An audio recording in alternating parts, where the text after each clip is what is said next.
Availability keeps shrinking, and resorts make exiting nearly impossible. That's why I endorse only one timeshare exit company, Lone Star Transfer. They're family-owned, transparent, committed to treating every client with respect while telling you the truth. Lone Star Transfer has helped more than 40,000 owners exit their timeshares legally and ethically through a simple, proven process. First, you receive a complimentary case review to confirm eligibility. Next, an exit strategy is customized to your specific situation. Finally, the Lone Star Transfer team implements your plan, guarantees results. So please visit LoneStarTransfer.com or call 855-551-7066.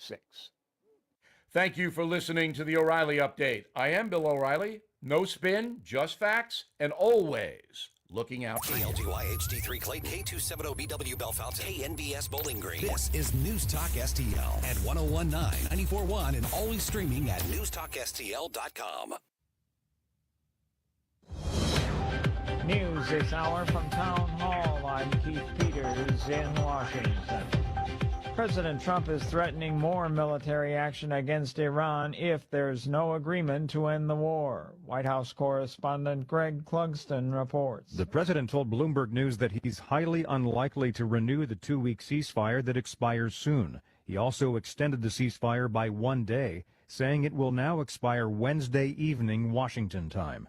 And the president said fighting will restart absent a deal, telling PBS that lots of bombs will be dropped on Iran if the ceasefire ends without an agreement. Greg Clugston, Washington. Residents of Shreveport, Louisiana are mourning the loss of 8 children, as correspondent Lisa Dwyer reports. A Louisiana father identified as 31-year-old Shamar Elkins fatally shot 8 children, including 7 of his own, during an early morning attack on his family Sunday that stretched across 2 houses in a Shreveport neighborhood, left shaken by one of the nation's deadliest mass shootings in recent years. A group of more than 30 mourners gathered in a parking lot Sunday to honor the lives of the children, whose ages ranged from 3 to 11 years old. Kimberlyn Jackson. It just makes you take your children and hug them and hold them and tell them how much you love them. I'm Lisa Dwyer. The Supreme Court will hear from Catholic preschools that say it's unconstitutional to exclude them from a state-funded program because they won't admit kids from LGBTQ plus families. It's the latest religious rights case for the conservative majority court. On Wall Street, the Dow Jones Industrial Average down by 4 points, the Nasdaq dropping by 84, the S&P 500 lower by 18. More on these stories at townhall.com. The following is a real-life story from Trinity Debt Management. I had a lot of credit card debt, and it stressed me out. But what I thought was a solution turned out to be a problem. I kept hearing ads about debt settlement that seemed too good to be true. And actually, it was. When I called, they told me to stop paying my bills. That didn't sound right to me at all, so I hung up. Later, I found out that debt settlement is bad, real bad. Then I learned that there is a right way to pay off your credit cards. It's called a debt management program from the great team at Trinity. Trinity had a plan. In the end, I paid off my bills, I saved thousands, and I even improved my credit score. If credit card debt has you down, call Trinity at 1-800-990-6976. My name is Heather. Please forget debt settlement and remember Trinity Debt Management. 1-800-990. From the Michaels Flooring Outlet Weather Center. I'm First Alert 4 Chief Meteorologist Steve Templeton. Some warm days ahead of us. Warmer tomorrow. Now, we start off in the mid-50s, but we rise up to 80 for the high. A little breezy, mostly sunny skies Tuesday. And Wednesday, partly cloudy, and another day at 80 degrees. Next chance for storms will come Thursday night into Friday morning. That's the latest from the First Alert 4 Weather Center. I'm Chief Meteorologist Steve Templeton. This hour of News Talk STL is brought to you by Rodney and Jen Wallner and the entire Wallner home selling team at Berkshire Hathaway. Call them today at 314-810-SOLD. 314-810-SOLD. Hey, folks, it's Jamie Allman here for the Walner home selling team of Berkshire Hathaway. I love this team so much, and Rodney and Jen love the team so much, I became a member. So now I'm an agent with the Walner home selling team of Berkshire Hathaway, and I can tell you, as a matter of fact, that we're going to get you into a home really super easily and with the lowest cost you're ever going to find, and make sure we find you that dream home. We're also going to list your home and get the top dollar for your home. I'm telling you, Rodney and Jen love this business. You can tell it is infectious, and I'm so happy to be a real estate agent there with them. 314-810-SOLD, 314-810-SOLD. Whether you are buying your home or selling your home, I'm telling you what, the costs are going to be absolutely totally minimal, but the professionalism and getting the job done for you is going to be 100%. The Walner home selling team of Berkshire Hathaway, 314-810-SOLD, 314-810-SOLD. If you find yourself feeling out of place in the world, it's comforting to know conservative values haven't been abandoned everywhere. The far left wants to destroy conservative values in America. This is News Talk STL. Welcome home.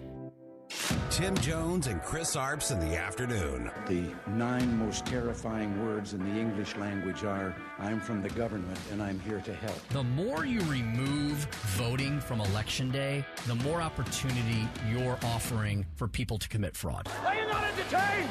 Are you not entertained? I think the Democrats are so short-sighted in this tactic they have now to just cheat at any cost to win elections. You're a lying dog-faced pony soldier. You said you were, but now you got to be honest. I'm going to be honest with you. What are we doing wrong here? As a former leader in the House, I think you can put your finger on it. It's called leadership. We don't have it. Tim Jones and Chris Arps.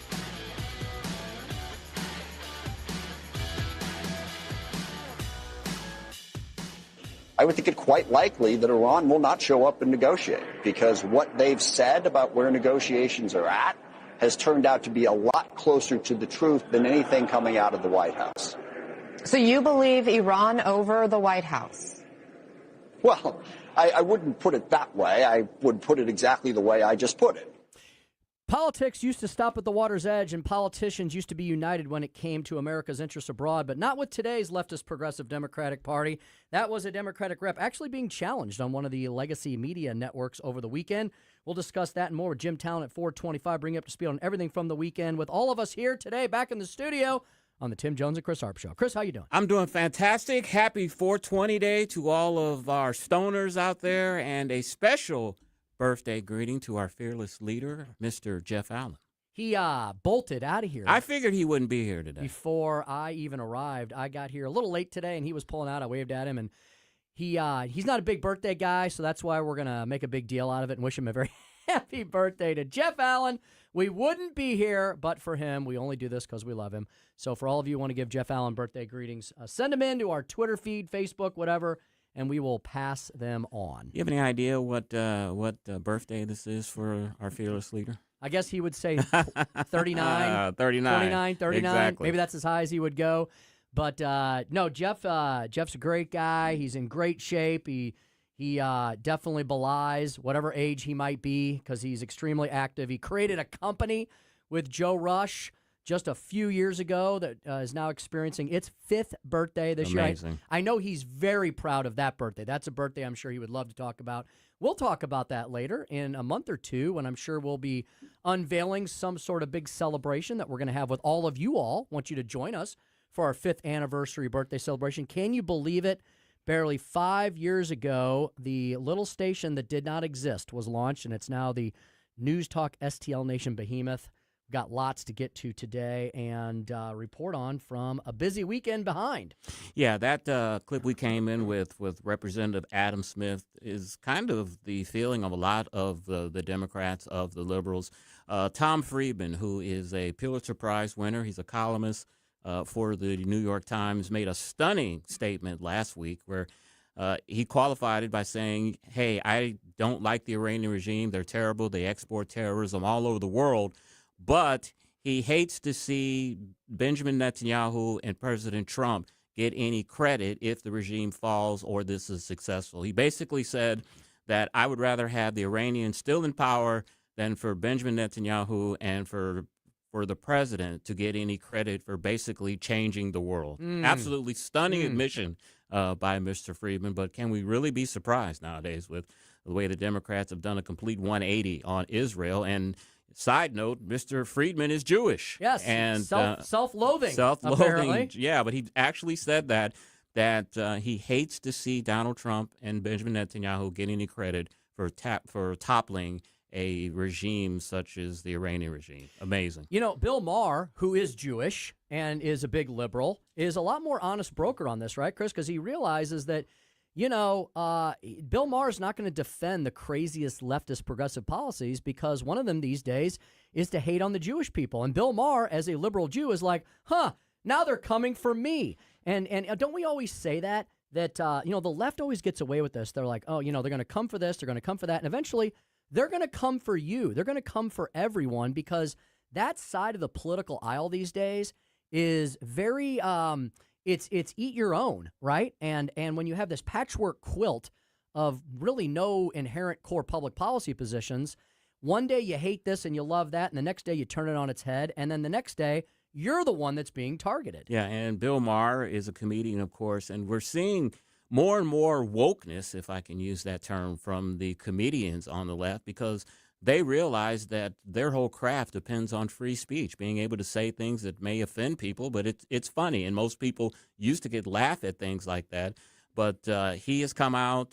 Jerry Seinfeld has said he will no longer do comedy shows at college campuses because they're so woke and don't understand humor anymore as they used to. Dave Chappelle has said the same thing. Even though they are of a leftist bent, they understand that this whole cancel woke culture destroys the comedy industry.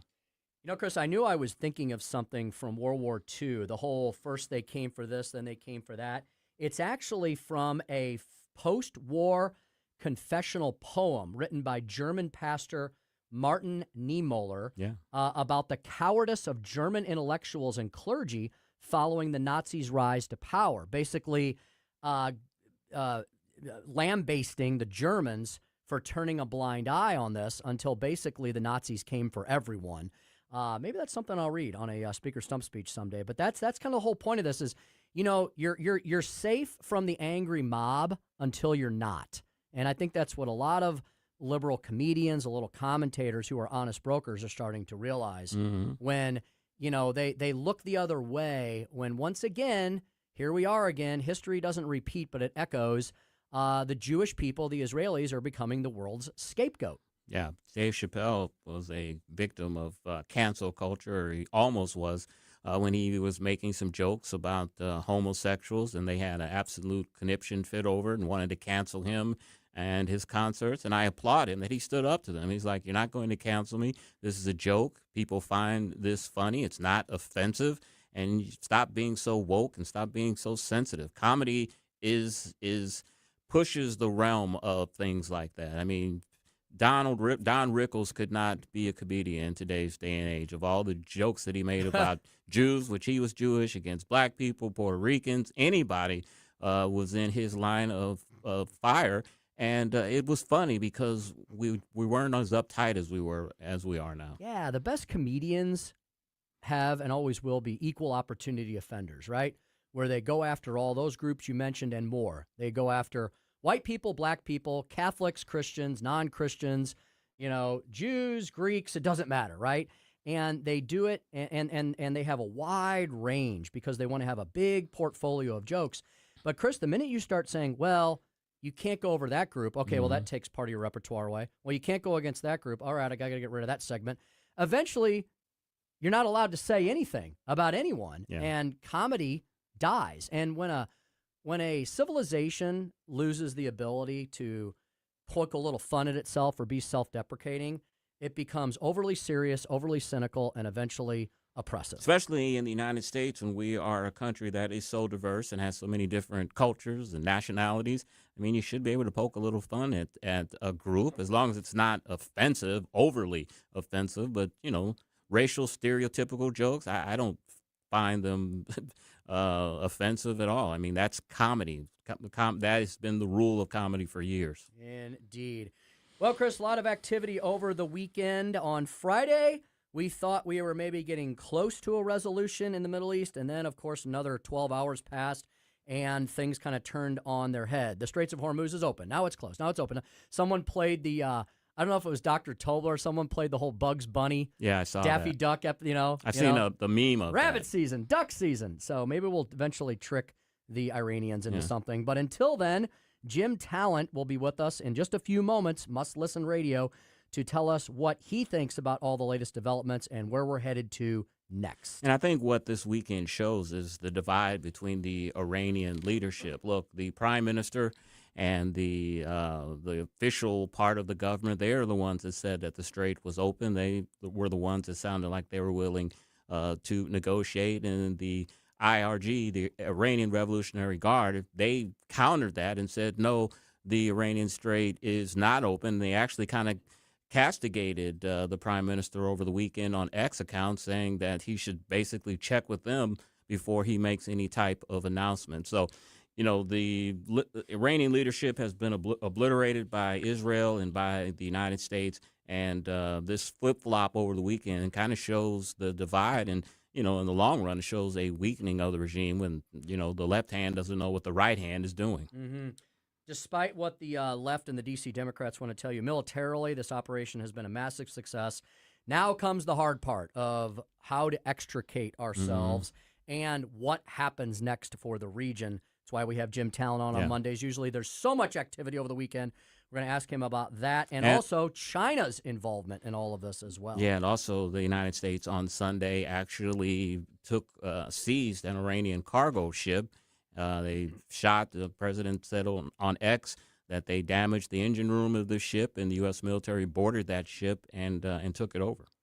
Chris's Corner will follow at 4:45. Yeah, Jake Tapper and Margaret Brennan, they are hosts of a couple of Sunday shows on Sunday, talking head shows, and they made some news over the weekend, in my opinion. They did some drive-by journalism, or they actually conducted some journalism over the weekend, and I will tell you exactly what that was. I'll give credit when credit is due, and I have to give Jake Tapper and Margaret Brennan some credit over some statements they made over the weekend and their questioning of their guests. Will wonders never cease? Speaker's stump speech at 5:07. The selective outrage or support of papal propagations. Yes, when the Pope speaks, no matter who that Pope is, the left either ignores them or, if it fits their narrative, supports them. I have two interesting commentators, one on the right, one on the left, to support that point. We'll talk about that at 5:07. Susie Moore, all the top headlines from Red State and beyond. Susie will join us at 5:25. Kash Patel, the FBI director, has sued The Atlantic over a story regarding alleged drinking and absences. So we'll see about the latest lawfare coming out of the Trump administration. And then at 5:45, we'll wrap up with everything you need to know we may have missed, including what you got at 5:45. Are less attractive people typically support which party? I'll tell you about a study that was done back in 2016. Ugly people support this particular party over the other one. Excellent indeed. And then Larry Connors, USA, following the Tim Jones and Chris Arps show. Got two little things of personal news that happened over the weekend. Visited my daughter in Des Moines. Chris, you would have hated it because they went back to winter in Des Moines this weekend. I heard. It was 35 degrees Friday night in Des Moines. So the race that my daughter was racing in Saturday morning as part of the beginning of Drake Relay Week was extremely cold, extremely windy. Katie ran her third half marathon in 3 years, did pretty well, but the wind was brutal and the course was slow, and so she went a little slower. Unfortunately, we had a little bit of a scare. Her boyfriend of many years, Colton, who's a great guy, I really like him a lot, he decided to run it with Katie this year. They trained, they did the whole thing. Poor Colton collapsed on the track in the last quarter mile. He was almost done with the race. Long story short, he's been in the hospital for a couple days, 1 million tests, and we believe everything is fine. Low blood sugar, overstressed himself, probably the wind and the cold affected him adversely. He's a very fit guy. He's played soccer at a very high level his whole life. He just never ran a full half marathon. And so we were worried. There was some worry maybe about some other internal issues, but he's checked out so far on everything. Katie, of course, was absolutely horrified and terrified all weekend, but she was glad we were there. We got him through it. So hopefully that's okay. Today, my younger daughter, Abby, she got a Gold Star Award from Eureka High School. She was one of the selectees. And what's funny is, this is kind of funny, the same teacher who gave a similar award to my older daughter 4 years ago gave it to my younger daughter today. So Mrs. Schroeder, I want to thank you very much. She was actually, Mrs. Schroeder is actually a legal immigrant who came to this country about 30 years ago from Sweden. And she was the teacher of both my daughters. 4 weeks left, Chris, in the high school calendar here in the Midwest region. Isn't that amazing? It is. They're almost done, and so is the Missouri legislature. And I actually have a half marathon story that I'm going to get to at the end of the show. Oh, I'd be very curious to hear about that and more. Joey V is here today. He's over there quiet as a church mouse, looking very goth today in his black on black. I mean, it's very emotional. There was an Ironman event that happened in Texas, and one of the competitors died this past weekend. Got to be careful with those things. The thing they did wrong is you put the swimming at the end. That's where you really get in trouble, because if you put the swimming at the beginning, the worst that can happen, you're tired and you get out, then you get on the bike and you fall a little bit. If you put the swimming at the end, I mean, you could drown. Yeah. So this 38-year-old woman, she was a Brazilian influencer, and she drowned and no one really noticed. Oh, my gosh. How So horrible. It's crazy that would happen when you've got lifeguards usually everywhere at these things. I guess they weren't thinking. We advocate for exercise, but make sure you do it with caution. Exactly. Indeed. All right, 4:20 in the p.m. Chris and I always have more questions than we have time for the good Senator Jim Talent. So let's take a quick break and come back so we can have a full segment with the former U.S. Senator and chairman of the Reagan Institute's National Leadership Council on the war, the military action in the Middle East, Russia, Ukraine, China, Iran, and beyond. Next on the Tim Jones and Chris Arps Show, 101.9, 94.1, News Talk STL. Oh, yeah. She give me money when I'm in need. Yeah, she's a kind of friend indeed. I got a woman. It's the Tim Jones and Chris Arps Show. From the Michaels Flooring Outlet Weather Center. I'm First Alert 4 Chief Meteorologist Steve Templeton. Some warm days ahead of us. Warmer tomorrow. Now, we start off in the mid-50s, but we rise up to 80 for the high. A little breezy, mostly sunny skies Tuesday. And Wednesday, partly cloudy, and another day at 80 degrees. Next chance for storms will come Thursday night into Friday morning. That's the latest from the First Alert 4 Weather Center. I'm Chief Meteorologist Steve Templeton. Hey, it's Susie Moore. If new flooring makes you think hassle, think again, because Michaels Flooring is changing the game. For over 30 years, Michaels has been locally owned and trusted for quality, variety, and amazing service. Whether it's carpet, hardwood, laminate, luxury vinyl, or ceramic tile, their expert team makes installing new floors exciting, not stressful. That's why customers keep coming back. Visit Michaels Flooring at St. Peter's, Starting Prairie, Creve Coeur, or online at igotfloored.com. That's igotfloored.com. Concerned about the condition of your windows driving up your energy bills? I was too. It's only called STL Windows and Doors. Call today for your free in-home estimate and start saving tomorrow. 314-277-5952 or stlwindowsanddoors.com. This year, America turns 250, and News Talk STL is celebrating our nation's semi-quincentennial all year long.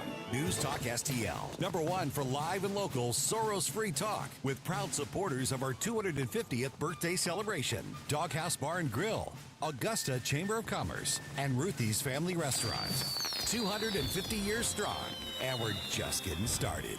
101.9 and 94.1 News Talk STL.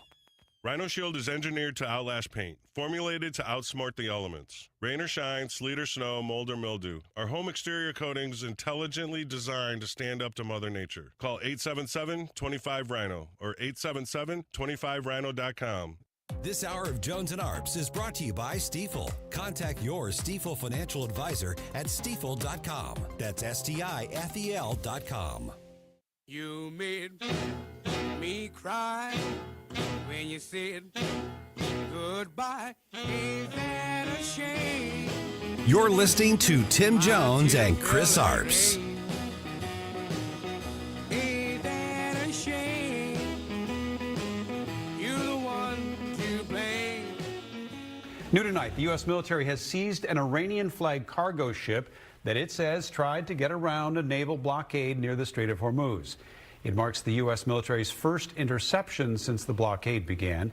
In a social media post, President Trump said a U.S. Navy guided missile destroyer warned the ship to stop and then, quote, stop them right in their tracks by blowing a hole in their engine room. This one day before U.S. negotiators head to Pakistan for another round of peace talks. Former U.S. Senator Jim Talent and chairman of the Reagan Institute. I'm watching this and just wondering, who's running the show. This Jim Talent segment is brought to you by Royal Banks of Missouri. Senator, happy 420 Day. How are you today? Well, I'm fine, and happy 420 Day to you, too. You know what that means, don't you?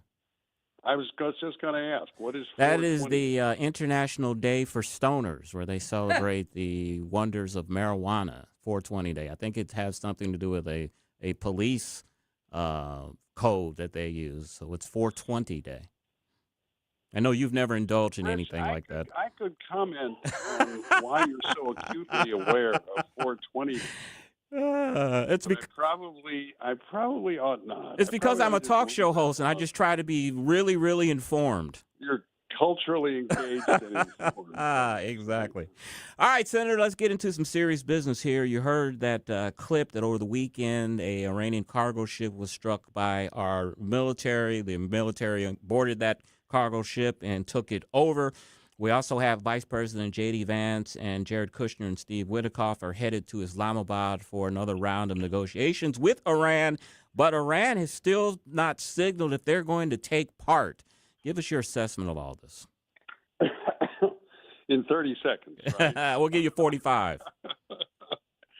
Well, this is how you enforce a blockade. You make an example of a ship that tries to run it, which we did. We blew a hole in the engine and then seized it. And by the way, it evidently contains a lot of material that you use to make ballistic missiles. I'm going to find out where it comes from, and my guess is China. So that's a little extra little bonus of this. Okay, as far as the negotiations, I can tell you what I feel pretty certain about, because the strategy of this, I think, is pretty clear. So we are presenting them. The point is to present them with two options. This is the playbook we used with Hamas in Gaza, and it's the same playbook really we used with Venezuela, except we didn't have to use too many plays. I mean, the idea here is to give them two options. You either surrender on our terms or you're destroyed. And destroyed in this context means destroying their center of gravity, which is their ability to generate and sustain integrated coercive power. They're a nation state, an aggressive nation state. They have to be able to do that. Well, look at what's happened. We've destroyed their ability to integrate by killing their first 3 or 4 ranks of leaders. There basically isn't a central government in Tehran now. Devastated their military power, and now we are choking the life out of their economic power with this blockade, which they invited. They opened the door to by blockading, by threatening the strait. They never blockaded it. They can't. So that, I think, is pretty clear. The issue is, what are our terms? And I think the minimum is going to be, completely giving up all the nuclear material, the nuclear program, et cetera, and withdrawing any threat to the strait, recognizing it as international waters. Beyond that, I don't think anybody is certain exactly what the president has in mind. I'll just add, if you look at what's going on, a lot of people talking about the proxies, which is important, but if you look at what's going on in Lebanon right now, there are meetings afoot between the Israelis and the Lebanese president. We're heavily involved in that, which is, I think, the squeeze that's going to be used to take out their main proxy, the one that's left. And there are other ways of dealing with Hezbollah as well. That's kind of my analysis of where we're at. I don't know whether we will come away with an agreement. I do feel pretty strongly that if this time around they don't bow the knee, that you're going to see some major additional coercive action against them. And the president's been signaling that in his posts. Senator, until something dramatically changes inside Iran with the way they run their own government, with what the people dictate there. It seems to me that a very crude 35,000-foot level, the U.S., well, I guess everyone basically has three choices, right? We sit back and do absolutely nothing and just hope against hope that there are never any nuclear missiles created, and we just say, well, that's their problem over there. Maybe not a good recipe for the future of all civilization. Number two, we do what the Trump doctrine, which is when they get out of line, militarily bomb the crap out of them, obtain superiority, and hopefully set them back several decades and try to get whatever concessions we can, basically what you described. Or number three would be to do a full-out land invasion, which I'm sure our military is capable of, but then we get into the whole business of nation building and getting stuck in a quagmire there. So, I mean, that's kind of the basic choices, isn't there, unless I'm missing something? No, I think you're right, and I think it's the choice the administration has made here and in Venezuela and in Cuba is the common sense choice, which is to use a suite of powers across a number of different domains of power, diplomatic, economic, military, to basically force them to do what we want. I mean, we did it in Venezuela, we did it in Cuba. Now, this will involve some carrots that are consistent with our terms. And in Venezuela, it's you get to stay alive and you get to remain in power, but now you're going to have to, in the policies we care about, you're going to have to toe the line. And they did it. And we'll see eventually where this leads. That same thing with Hamas. I mean, Hamas had to turn over up front the hostages. Remember that? Mm-hmm. Everybody said, oh, you never get them to give up all the hostages. They gave up all the hostages because the alternative was the IDF destroys them. And they also had to agree to disarm. And they're starting to realize that that's real, right? Because they're showing up at these negotiations in Cairo, and they're terrified because they're not getting any support from anybody. The Philadelphia Accord is sealed off. They're not getting anything through Egypt. Iran can't and won't do anything for them, and the Qataris have abandoned them. So they're going to start having to disarm, I think. Now, it's more complicated with Iran. Tim, I'll add two things to what I said before. Number one, I'm going to be surprised if I see any real sanctions relief granted to them without a whole lot more performance than they can do up front. And the second thing is when the protesters hit the streets, the president, I don't believe, is going to tell them, well, I'll restrain the Israelis from helping them. The protesters, I mean. And I'm not sure of all this because Trump is holding his cards close to his vest, as he always does. But I think those two things are not going to happen. Speaking with Jim Talent, former U.S. Senator and chairman of the Reagan Institute's National Leadership Council. Senator, speaking of Iran's proxies, Hamas has announced that they are ready to relinquish thousands of automatic rifles and other weapons that belong to their so-called police force to the President Trump's Board of Peace. Why do you think they're having a change of heart here, sir? Because the IDF is sitting across the yellow line, and they're now realizing that we expect them to keep their commitment to disarm. And if they don't, then when the Lebanese, at least when the Lebanese mission is wrapped up, you're going to see the IDF probably working with a Board of Peace security force. There'll be something to give the Israelis cover, so it's not just a straight Israeli action. And they're not getting any help from anybody. They're not, as I said, I mean, Iran can't and won't. The Qataris have had it with them. They can't smuggle in anything, and I don't think Greta Thunberg's flotilla is going to help them out. So, I mean, like, I shouldn't laugh about it, except that these people are getting what they deserve now. And so I think we're going to pry the arms out of them. You know, we always have the alternative, I think, and, you know, Trump always goes for the biggest win he can get, but the fallback is always just to isolate them in their portion of Gaza. Remember, the Israelis are occupying most of Gaza.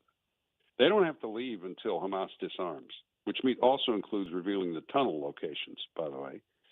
So then we'll just redevelop the parts of Gaza where Israel, and we'll de-radicalize where the IDF is in control. And you'll see probably Trump casino there in 10 years, and meanwhile, Hamas can sit on the rubble. Senator, as all eyes have largely been fixed on the Middle East over the last 6-7 weeks, there is a war that is continuing to drag on in its 5th year between Russia and Ukraine. What can you tell us about the status of that conflict? Has it dragged into a stalemate, stagnation situation? What needs to happen next as far as U.S. involvement, if anything? Well, there's a lot of signs that the Russians are in some distress. First of all, the Ukrainians, who are the best at drone warfare, are hitting their energy infrastructure well behind the lines. And this is yet another advance in drone warfare. I'm glad that they're our friends because we need to learn from them, and, we are. Drones are obviously a key to warfare in the future. The Russians have not been, they really were never making a lot of gains quickly, and they're losing like 1,000 men a week. But they've been stymied more on the lines as well in a battlefield that's really, I've been describing it for a long time like it's World War I with drones is what it is. So the issue is how long the Russians can continue. Now, this is, I've been wondering, and I say a lot of supportive things of the president, so this is a question I have. It's not a criticism, is why he hasn't stepped up the imposing costs and consequences on Russia, like strengthening the financial sanctions and that sort of thing. Well, it may be because the Europeans aren't serious. The Europeans spend more buying oil from Russia than they spend on aid to Ukraine. Mm. Do you know that? No, I didn't. Wow. Yeah, and they're getting serious, supposedly, about their own security. But another reason, and I've thought this actually for a while, it's like in a very cold sense, and this war is terrible, but in a very cold sense, it's going on does not hurt us. It's just weakening Russia more and more and exposing the lack of real power in the regime. The Ukrainians are doing this for us. Now, the president wants it to end. I've wanted it to end for almost 3 years now. I wrote a column in 2023 about we ought to have a negotiated solution. But, it's taking an adversary and weakening him further. Mm.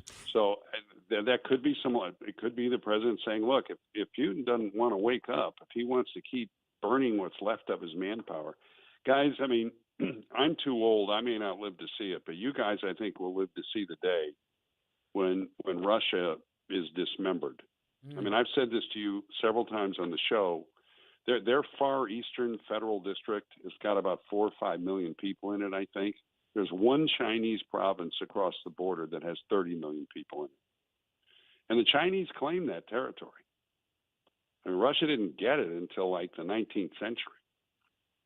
So, Putin, I think, is at the point where he figures he's not going to be around a long time. Maybe he doesn't care. I don't know. Speaking of those Ukrainian drones, I read over the weekend that those drones actually attacked some Russian ships at sea, which shows how they've expanded their warfare in that respect. I wanted to ask you about this report that the U.S. and its allies have begun major live fire exercises in the South China Sea, and Japan joining as a full partner for the first time. We also read that Japan has deployed its first long-range cruise missile last week. Talk about those two developments. Yeah, this is a fulfillment of a process that began under Prime Minister Abe. I don't know if I mentioned you, but when I was on the China Commission, where I was for 8 years, it is really a relevant commission. It's an awful lot of work. It's like a 550-page report a year. Oh my gosh, the time I put in on that. But I learned a lot. And I'm doing an interview. It's my wife I'll say tell her we said hello later. She stuck her. And we had a brief from the Japanese embassy. It was the best single brief I got about Chinese intentions. They've been aware of this for a long time. And under Prime Minister Abe, they changed their constitution to allow them to build up more of their armed forces. We can't blame the Japanese that they're not stronger than they are. because we didn't want them to have an expeditionary military at all, and not after World War II. But they are building up their defensive forces and freeing themselves up from restrictions against use of those forces. And this is now bearing some fruit, and it's not something Beijing wants to see at all. And we have a close relationship with them. This idea that we don't have allies around the world. You know, we just signed a major defense cooperation agreement with Indonesia, which has traditionally been non-aligned. We have a lot of allies, guys, and partners there in the Middle East, in Latin America, in Eastern Europe. And we are marshaling them on behalf of our common interests. Senator, is it disappointing to you to see former colleagues of yours from the other side of the aisle, or maybe folks that entered politics after you were out of the elected side, basically throwing the whole axiom of the politics stops at the water's edge kind of out the window? I mean, just because they don't like Donald Trump, and I think it would be any Republican president at this point, but you know, their Trump derangement syndrome has gotten to the point where they have no problem going on national networks and Sunday talk shows and basically bashing the U.S. and saying things like Representative Adam Smith did that we played at the beginning of the show, that he's more trustful of what comes out of Iran than what our White House says. It's unbelievable, Yeah. It seems to me. Yeah, a lot of them are parading for their base. I mean, there's no other way to describe it. You know, when you say, am I disappointed? Well, it depends on what you have expectations about going in. I do think we are witnessing another instance of the astounding partisanship and ignorance of the press, which says things about this war that anybody who knows anything about the Middle East knows is not true. So I guess they just don't. I guess they just don't care if people who are knowledgeable think that they're idiots. I mean, because this idea. I mean, they keep trying to find ways to say that Iran is winning. I mean, there is no metric of success, by which you can say that. So yeah, it is disappointing. I would have thought that they could have at least put the criticisms in a more muted way than they've done. But there's a fair number of them running for president too. And once you get that presidential bug, I mean, you're capable of about anything. And that is Senator Jim Talent, former U.S. Senator and chairman of the Reagan Institute's National Leadership Council. On X, he's at Jim Talent. Senator, thank you as always for your insight. And please tell Mrs. Talent that we said hello. Yeah, I will. Thank you. Thank you. 441, Chris's Corner. Even Jake Tapper and Margaret Brennan asked a question Democrats don't want to answer. We'll talk about that on Chris's Corner. And reports are out that a cabinet member has resigned. We'll have all that next on the Tim Jones and Chris Arps Show on 101.9, 94.1 News Talk STL.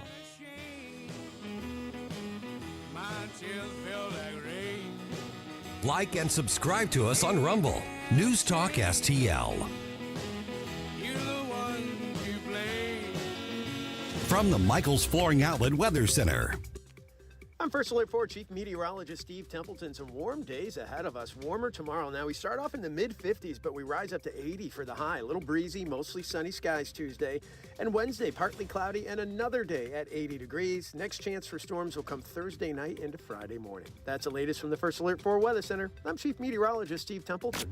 On the next, Larry Connors, USA. The story behind the story, April 20, 1999. The Columbine School Massacre. Larry Connors, USA. Now, weeknights 6 until 8 on News Talk STL. Let me give you a real-world example of what I mean when I tell you Royal Banks of Missouri is a local community bank. I had lunch a few weeks back with Mitch Baden. He, of course, is the CEO of Royal Banks of Missouri at Timothy's Restaurant, which is one of Royal's clients. The co-owner, Steve Manns, told Mitch he's been waiting weeks for a big out-of-town bank to approve a loan so he could put in a private meeting room.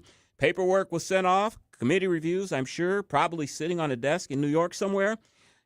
Steve explained that situation to Mitch, lays out the plan and his collateral, and Mitch approved the loan on the spot. No loan committee, no corporate runaround, no waiting on someone who's never set foot in St. Louis. That is the difference with Royal Banks. Decisions are made here by people who know the community and care about local businesses. If you're tired of being just a number, it might be time to bank where relationships still matter. That's Royal Banks of Missouri. I've been a Royal Banks of Missouri customer for more than 20 years because relationships still matter to them and to me. Royal Banks has 16 locations across St. Louis, St. Charles, Illinois, even up in Northeast Missouri. They're locally owned, they're independently run, and they're invested right here in our community. Learn more at royalbanksofmo.com, royalbanksofmo.com, Royal Banks of Missouri, member FDIC, equal housing lender. This is Larry Connors, and my favorite sandwich at Capriati's is a Philly cheesesteak with peppers. Sweet peppers, but sometimes hot peppers. I love Capriati's, and so will you.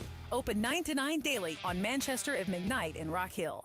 Hey, Jamie Allman here for Window World. Did you know that Window World offers a lifetime warranty that covers all parts, glass breakage, and labor? They are one of the only 2 replacement windows with the Good Housekeeping seal of approval. Window World St. Louis has been owned and operated by a group of born and raised St. Louis residents for more than 23 years, and now Window World is offering 36 months same as cash financing with approved credit. Call them today, 800-GET-WINDOWS for a free in-home, no-pressure estimate. That's Window World at 800-GET-WINDOWS.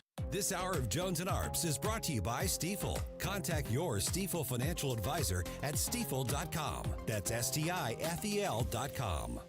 Gonna tell Aunt Mary about Uncle John. He claimed he has a misery, but he having a lot of fun. Oh, baby.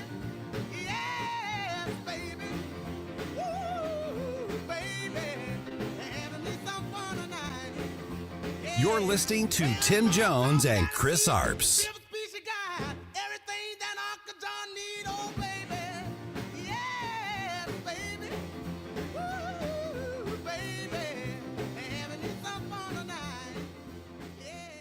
With just 2 days until Virginia's special election on redistricting, the campaigns for both sides were out rallying voters this weekend.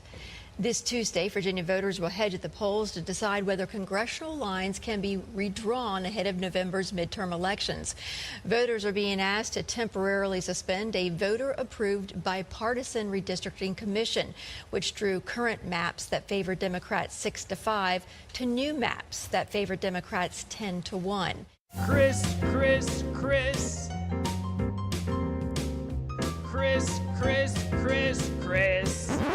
And if you don't know, now you know. And now, Chris's Corner. Let me say something you don't hear very often from me. 2 mainstream media hosts actually did their job this last weekend. Yes, Margaret Brennan and Jake Tapper deserves credit. Because in Brennan's interview with former Obama Attorney General Eric Holder, she asked the one question Democrats never want to be asked. If you're drawing maps to benefit your party, how is that fairness? Simple, direct, no spin. And it exposed everything. Because for years now, Democrats have built a narrative. Republicans are rigging the system through gerrymandering.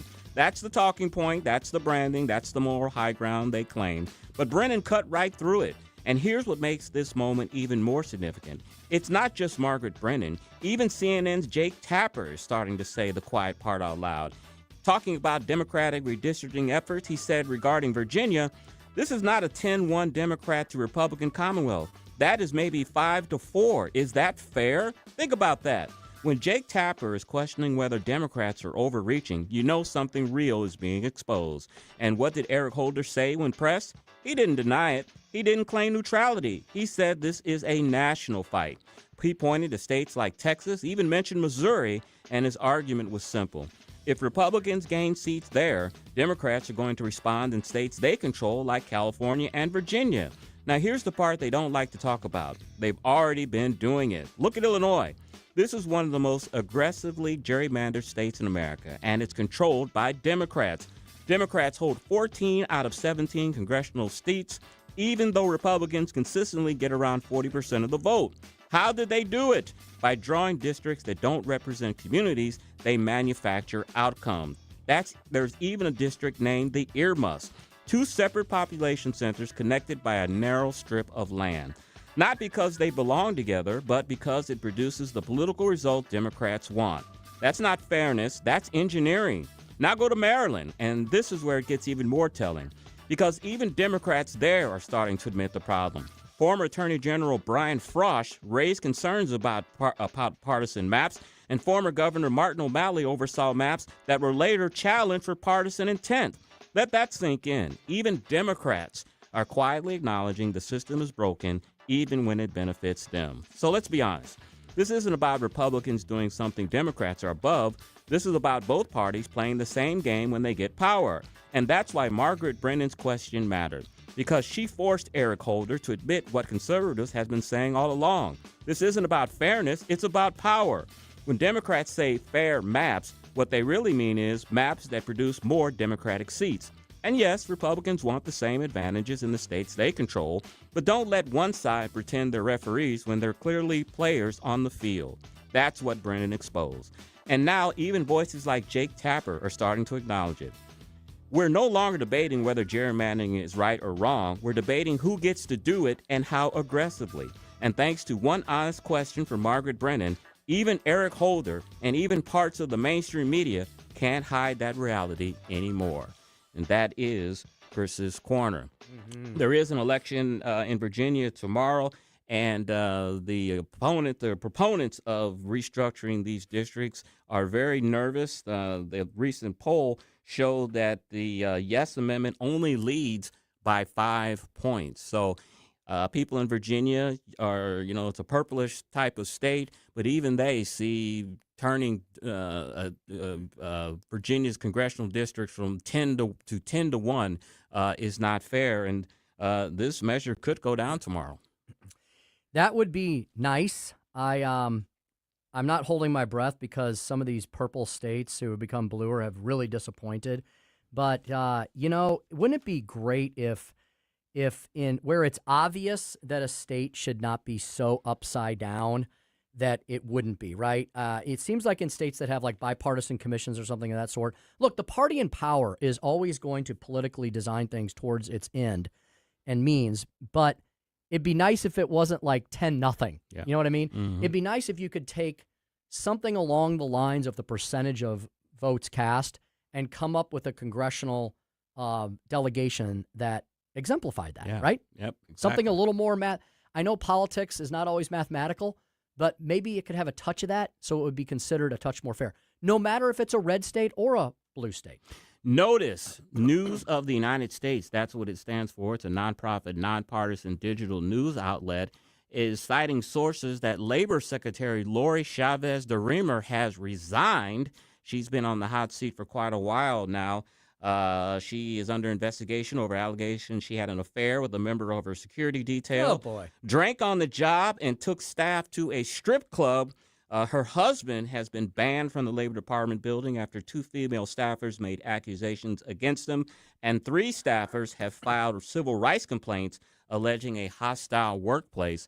So reports from this website is saying that Labor Secretary Lori Chavez DeRemer has resigned. We'll get more news on that. Another cabinet member that is on the hot seat, of course, is Kash Patel. There have been all types of leaked stories about him over the past few months regarding his future. The Atlantic did what he is calling a hit piece on him, trying to say that he is an excessive drinker and that there have been times where his Secret Service detail has had to crash into his room because they couldn't arouse him. So, look, a lot of these stories that are coming out on Kash Patel, I really believe that there are people within the administration or people in the know that are trying to ease him out of that position. Atlantic, of course, is a very liberal publication, but they cited sources from FBI agents, former FBI agents, people that would be in the know. So I've been saying for weeks and months that I think our former Attorney General Andrew Bailey is going to be the next FBI director. Could this Atlantic story be the final thing that eases him out the door? We shall see. Yeah, I'm not sorry to see Dramer go. She was a very liberal Republican, and a lot of conservatives had problems with her public policy positions on labor issues. What I will say about all these, they all seem to have a common denominator. I'm not saying that if you get an awesome position in a presidential administration that you have to suddenly become a Quaker or a Puritan, but maybe for that short period of time that you're serving in that administration, you should mind your P's and Q's a little bit and not do lavish spending, not do multi-million-dollar commercials like Noam did, not run around and carouse and have parties and do all kinds. Don't bring attention to yourself, right? Yeah. Do your job for the time that you're there and thank the good Lord Almighty that you've been blessed with such an appointment. Yeah, some of the reports on Cash was that he has flown down on government planes to see his girlfriend perform. Apparently, she's a country music singer. He has had allegedly some of his Secret Service detail basically be bodyguards for her. There was reports that he acquired a new vehicle for the FBI director, which is a BMW, which raises a lot of questions about spending, especially when we're $38 trillion in debt. People were concerned about Kristi Noem buying multi-billion-dollar jets for her to travel back and forth from. So Kash Patel is on the hot seat, and look, I don't doubt for a minute that the liberals, of course, are after him. They had never really wanted him to be the FBI director. But a lot of times when you read these type of stories, there are people that don't like you, and they're the ones that leak these type of stories to the media to try to get you out. And there's also been reports that Susie Wiles, the president's chief of staff, doesn't particularly care for Kash Patel, and the acting attorney general who we have now, it's been rumored that he is not a fan of Kash Patel. So Kash Patel may be on his way out, and we may have another Missourian in a very high-profile position within the Trump administration coming here real soon. We'll see about that. I'm a fan of Kash Patel, so I don't have anything negative to say about him. But I will say that if you look at the people in the administration that don't have problems, I'm not saying they're not controversial. They're very controversial. But like Scott Bessent keeps it on policy. And he doesn't have any sort of extracurricular activity around him. The left, the media, hate him. But because they can't attack him on the extracurricular stuff, he maintains a very strong standing with the president. Pete Hegseth had a kind of a rocky road in the beginning, but he's leveled out and obviously is in a very strong position right now, having lots of success in the Middle East with this military campaign. So don't have any extracurricular activity around yourself. Do your job, keep it on policy, and try to do the best job you can and be a competent person. And the president has mentioned last week or the week before about he is not a big fan of Jerome Powell, and he is due to leave that spot sometime in May. He is still a board member, can stick around till next year when his term ends, but the president has talked about possibly firing him before that time. There's going to be a committee hearing this week in the Senate Banking Committee for Kevin Warsh. He is the person that the president has tapped to be the next Fed director. But Senator Tom Tillis, Republican from North Carolina, who is not running for re-election, really doesn't have a lot to lose. He's been on the opposite side of President Trump on a lot of issues. He is vowed to block any nomination to the Federal Reserve until that government probe of Jerome Powell has ended. So there's a stalemate on that front, but Kevin Warsh is due to have his nomination hearing in the Senate Banking Committee scheduled for tomorrow. I'm ready for Jerome Powell to be gone. Most economists believe he's been a horrible Fed chair, and Tom Tillis, to me, has been a huge disappointment as a Republican senator. That's just my opinion. And Speaker's Stump Speech, we'll have that at 5:07. Yeah, we're going to talk about how the media loves the Pope, except when they don't. And then we'll have Susie Moore, Deputy Managing Editor at RedState.com. We'll ask her about FBI Director Kash Patel suing The Atlantic, and a D.C. judge to the White House. Security exception is not a blank check for your ballroom. We'll get all that coming up next on the Tim Jones and Chris Arps Show on 101.9, 94.1 News Talk STL.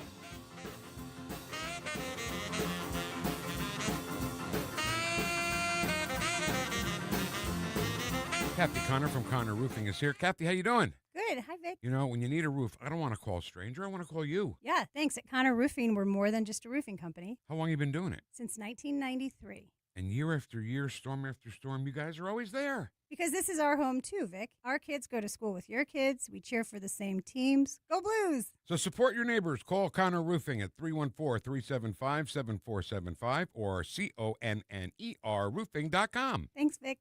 Ronald Reagan once famously said, "Government is not the solution, government is the problem." When it comes to economic growth, government can be a roadblock. With red tape, regulations, and subsidies, government stifles entrepreneurship and also props up businesses that deserve to go under. Unlike government, free markets encourage risk-taking, freedom to succeed or fail. Governments shouldn't be picking winners and losers, the market should. Free markets benefit the business owner and the customer by encouraging competition. Free Market enabled a young man named J.C. Hall selling picture postcards in Kansas City to turn his idea into Hallmark cards.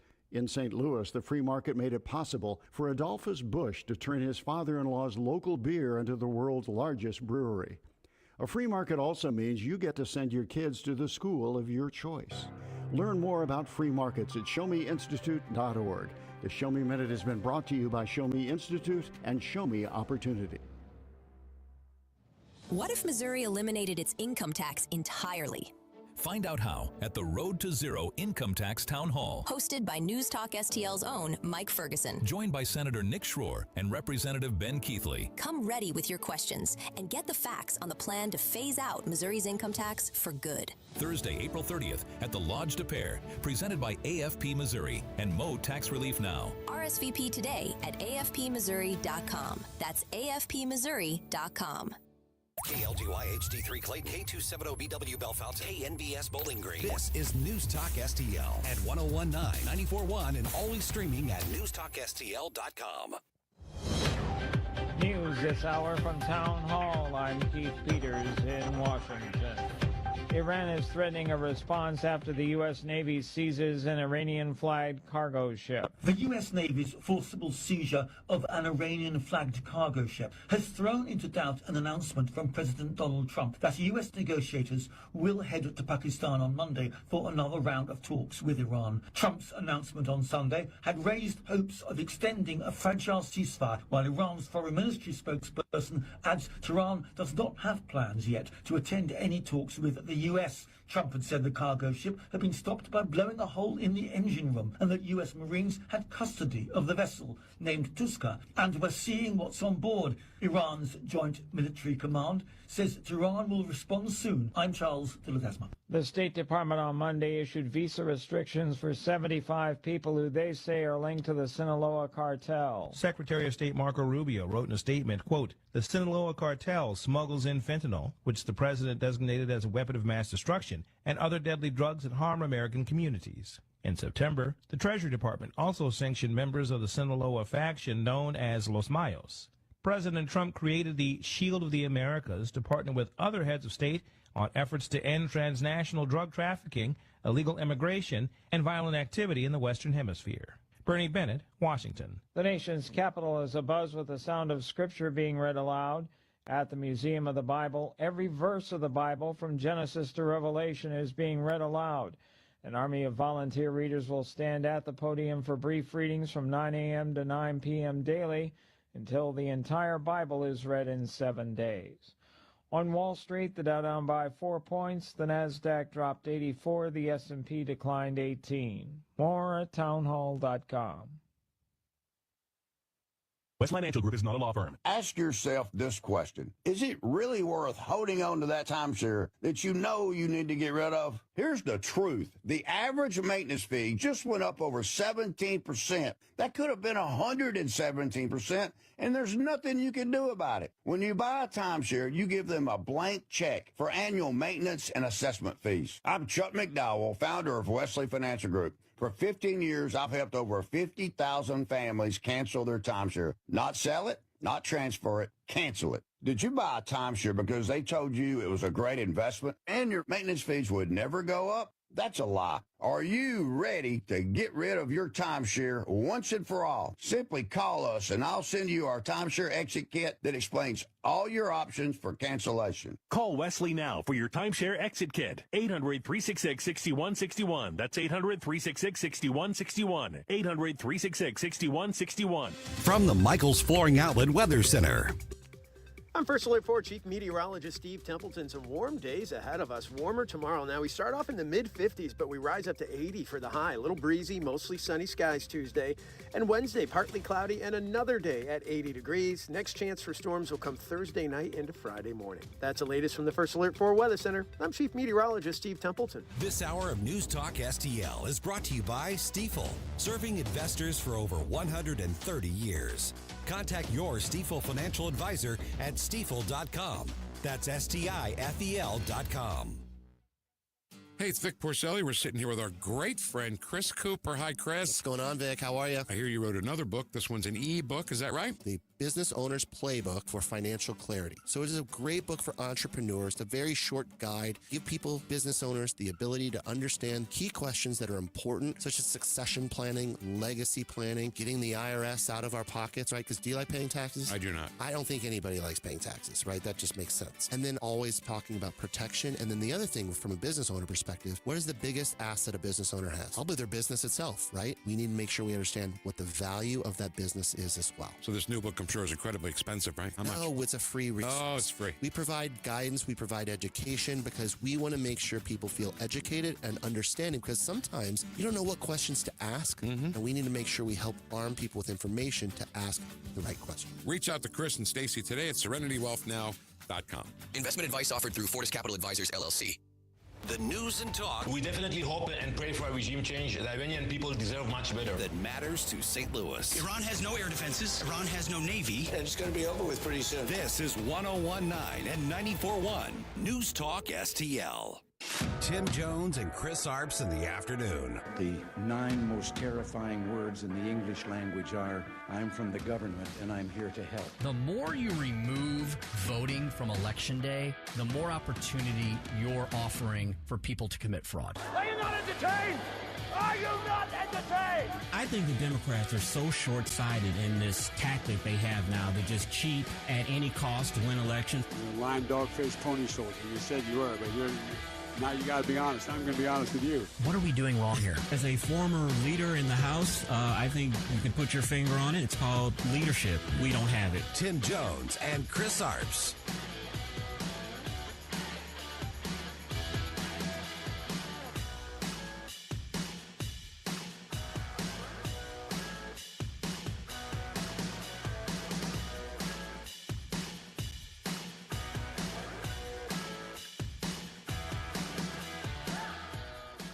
There is historical consistency with the Pope, in the Pope making a statement of morality when it comes to issues of war and peace.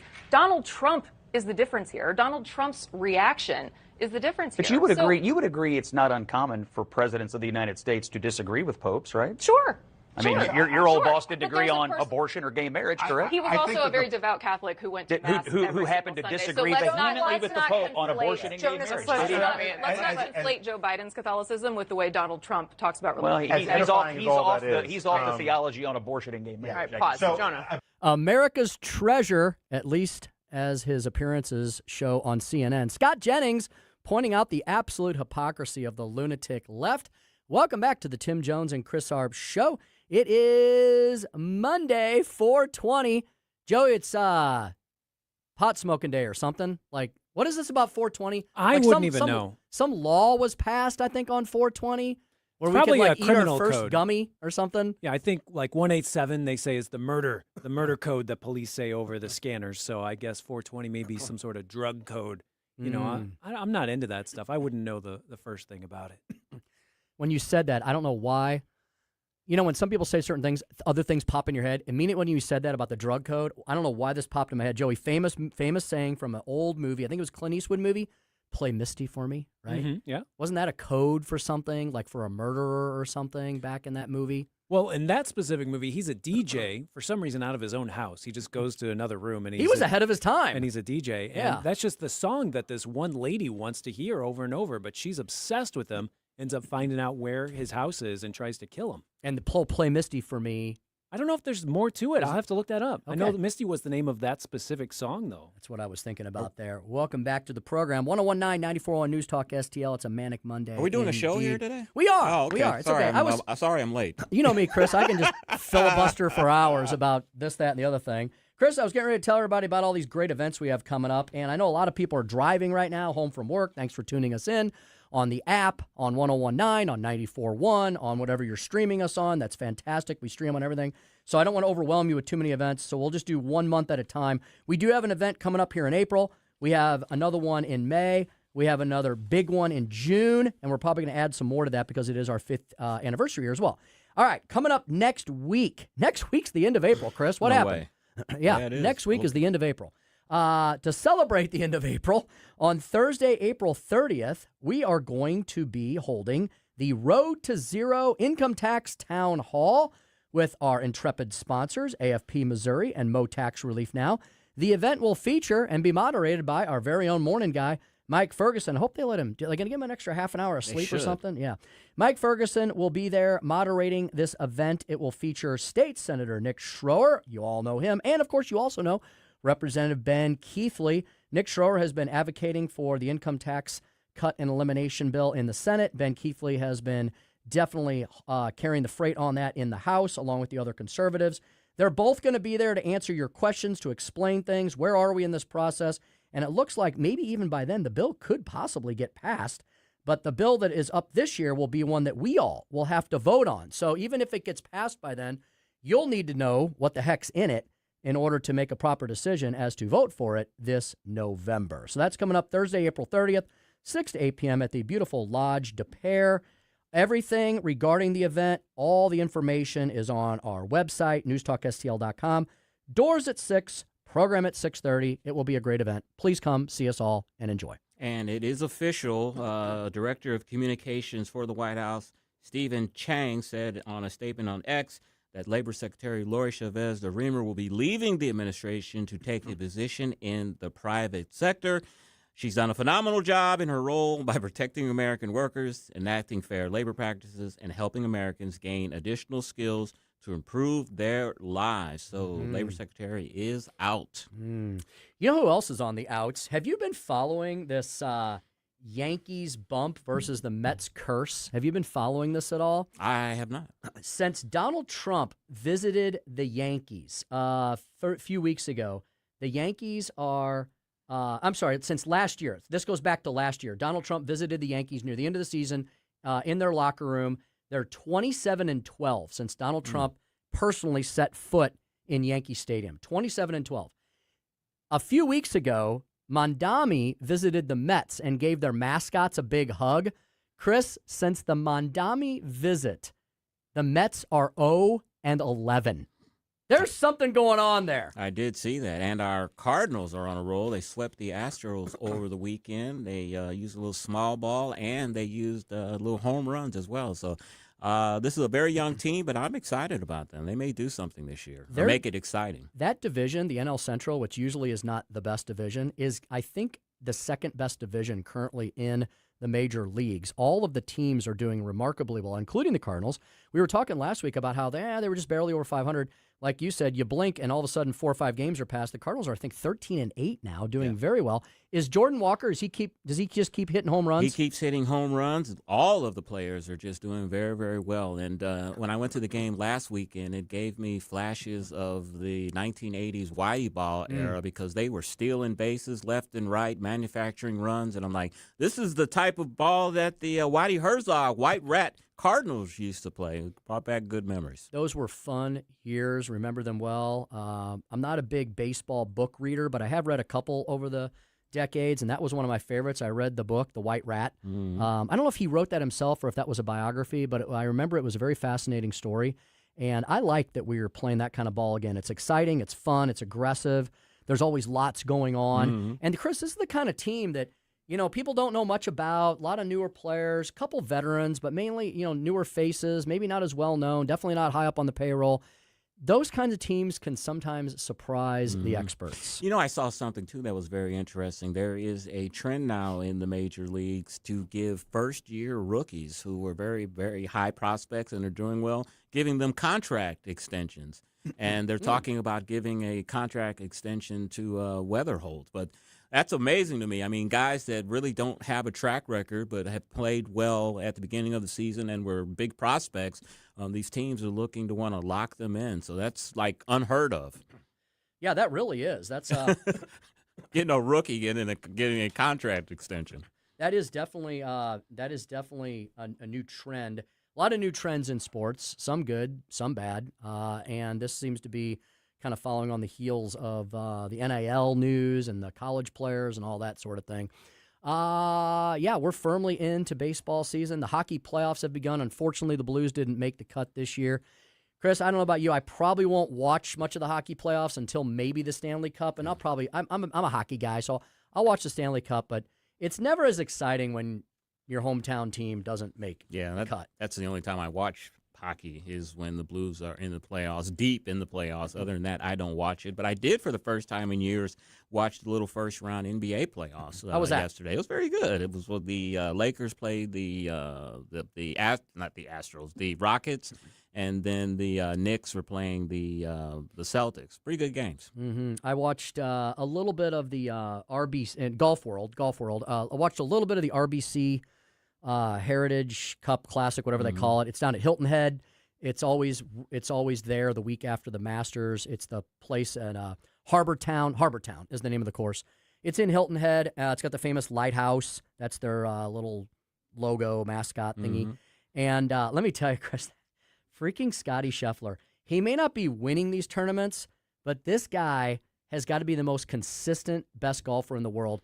He almost caught Rory in the Masters from behind a week before, and he did it again this week. He started off the tournament with a horrible first round. He was 7 strokes back.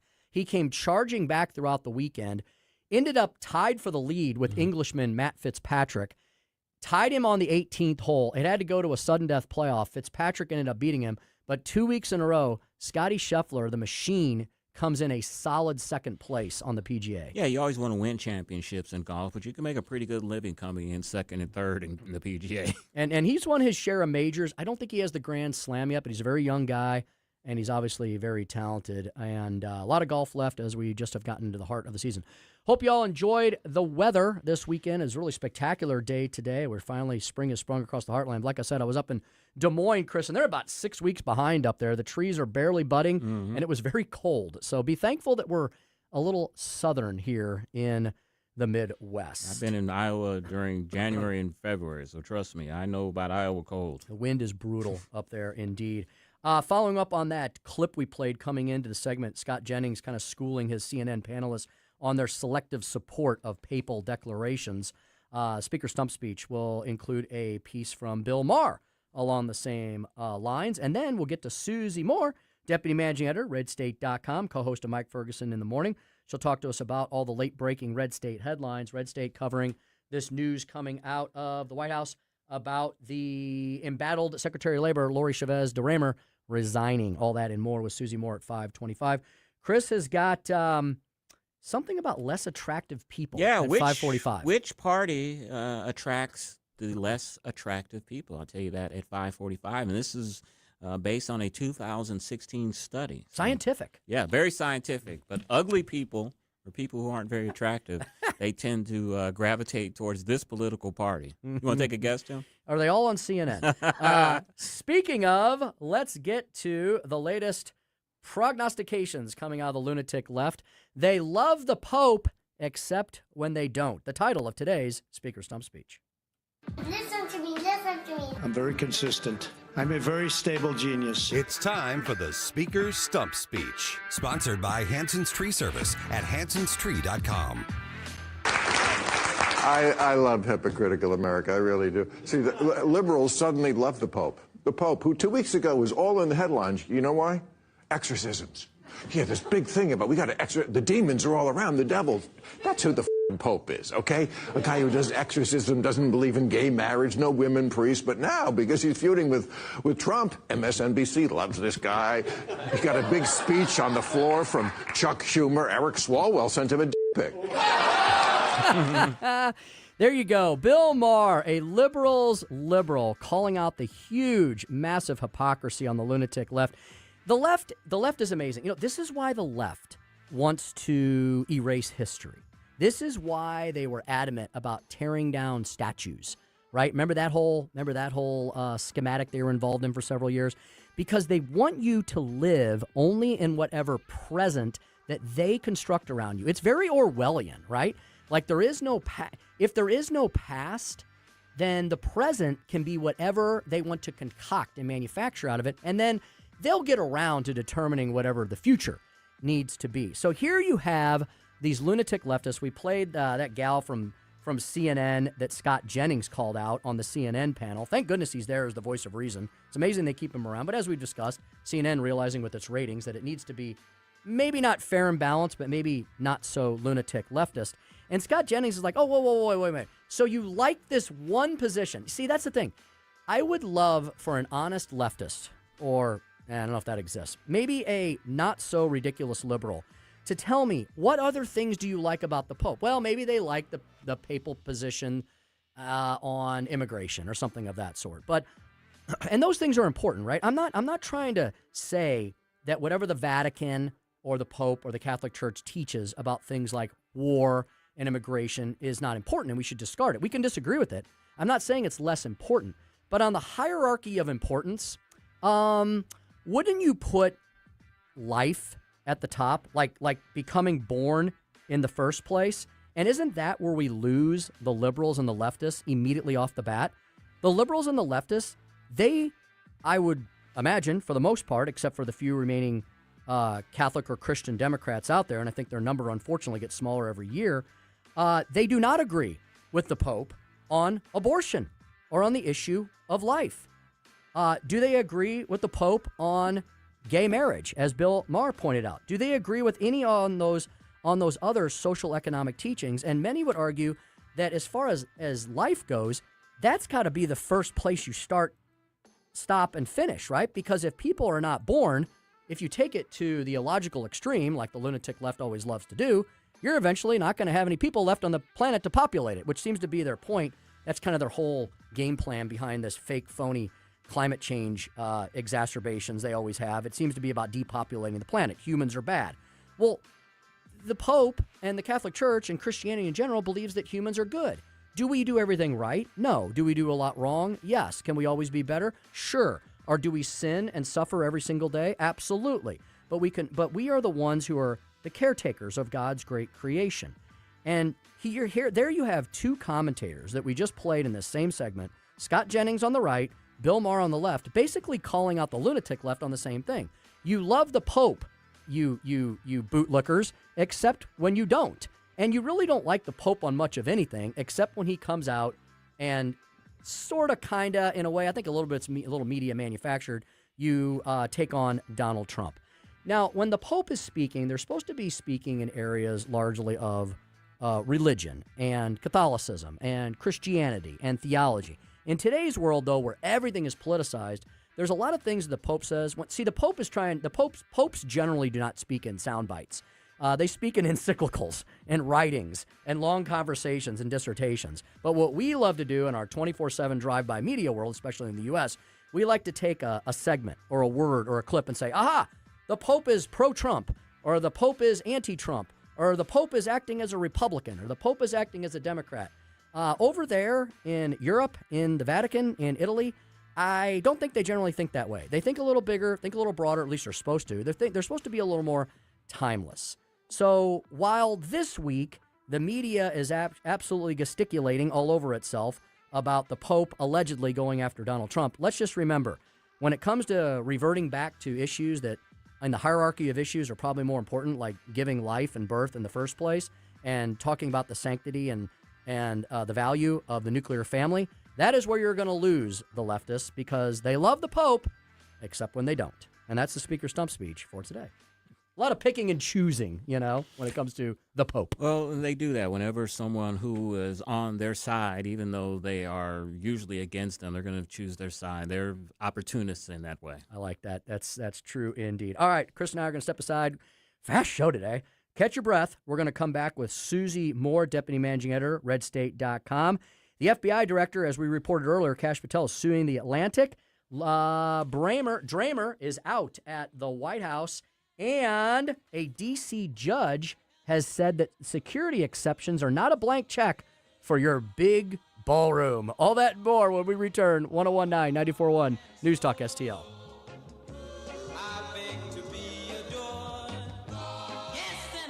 Watch us on our live stream using Rumble, Facebook, and Twitter.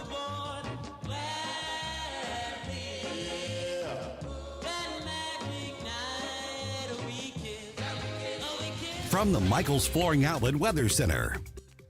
I'm First Alert 4 Chief Meteorologist Steve Templeton. Some warm days ahead of us. Warmer tomorrow. Now, we start off in the mid-50s, but we rise up to 80 for the high. A little breezy, mostly sunny skies Tuesday. And Wednesday, partly cloudy, and another day at 80 degrees. Next chance for storms will come Thursday night into Friday morning. That's the latest from the First Alert 4 Weather Center. I'm Chief Meteorologist Steve Templeton. Whether at home or at work, you're mobile. So when you're mobile, stay mobile. Keep St. Louis's home for conservative talk with you wherever you go. Download the News Talk STL app in the App Store or at newstalkstl.com. Correll Roofing Company, they are our new favorite roofing company in the region. Curtis Correll and the gang have created Correll Roofing Company to serve you. They come with 20-plus years of experience in the roofing business. They are local, they are family-owned, and they are independently owned. They're not some giant conglomerate fly-by-night operation which blows into town literally with every storm, and then you never see them again except to pick up your deposit. 4 major storms last year. Did you file a claim? You may be almost out of time to do so. I would get Correll Roofing Company out to your homestead or your business lickety-split. CorrellRoofingCo.com is where you find them. We've had a ton of storms already this year. We had another big one, what was it, Friday night, right? That kind of blew through here. Do you even know what to look for with today's modern, technologically advanced roofs and roofing shingles? I really don't, and I consider myself semi-handy, but I would love to have the expert. Number one, I'm not getting up on a 2-story roof with a slope peak. I'm going to have the experts at Correll Roofing Company do that. If you want peace of mind, have Correll Roofing Company come out to your homestead as well. They'll advocate for you from start to finish. They'll work with the insurance company, not against them, but they will get you the best deal possible. Go to CorrellRoofingCo.com. That's CORRELL. CorrellRoofingCo.com to see all the great many things they can do for you. Schedule your appointment today with Correll Roofing Company so they'll start advocating for you and clean up your homestead without delay. CorrellRoofingCo.com. CorrellRoofingCo.com, your one-stop roofing shop. Life's legal challenges deserve experienced representation. For over 15 years, Cole Combs Attorney at Law has been serving St. Charles and surrounding counties with comprehensive legal expertise. From tax preparation and estate planning to family law and criminal defense, Cole delivers personalized solutions for your unique situation. You have traffic tickets, need a business formation, real estate matters, one call will handle it all. Cole O. Combs Attorney at Law. Call 636-949-0010 extension 3 today or visit colecombs-law.com. Your business moves fast. PRI Global keeps it moving smarter for almost 30 years, delivering top tech talent to help companies grow stronger, custom applications, simplifying your operations, securing your data, modernizing your business from the cloud up. And with Prismatic, you're going to get real-time insights, automated workflows, people, process, platform. PRI Global delivers all three. PRIGlobal.com.